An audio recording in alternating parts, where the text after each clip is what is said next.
बावैसो सान सिगां बाजुगाव गामिनि रहेन्द्र नार्जारीजों लोगोसे गासै सा 12 बिपिएफ दोलोआव जयनिं जाफैनाय सोद्रोमाफोरा इउपिपिएल दोलोआव जयनिं जाफैफिनबाय।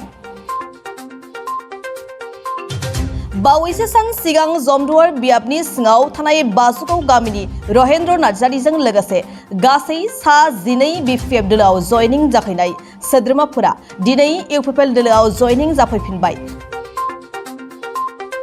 रहेन्द्र नार्जारीया फोरमायनाय बादिब्ला बिथांमोना सिगां समावनो इउपिपिएल दोलोआव दंखायोमोन। दोलोआव माखासे गोरोन्थि बुजिलायनायनि जाहोनाव बिथांमोना बिपिएफ दोलोआव हाबफैनायनि थांखिखौ लादोंमोनब्लाबो दिनै फिन इउपिपिएल दोलोआवनो फैफिननाय जाबाय होनना बुंथिदों।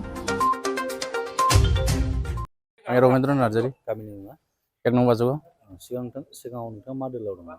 आङो सिगाङावनो बे इउपिपिएल दोलोआवनो दंमोन सिगांनिफ्राय। मैया मा खारननि थाखाय नोंथाङा बिपिएफ दोलोआव हाबदोंमोन? आं इउपिपिएलखौ एसे दुखु मोनदोंमोन आरो बे दुखु मोननायनि थाखाय आं थांनाय जादोंमोन आरो। मा दोलोआव हाबदोंमोन? आं बिपिएफआव थांदोंमोन।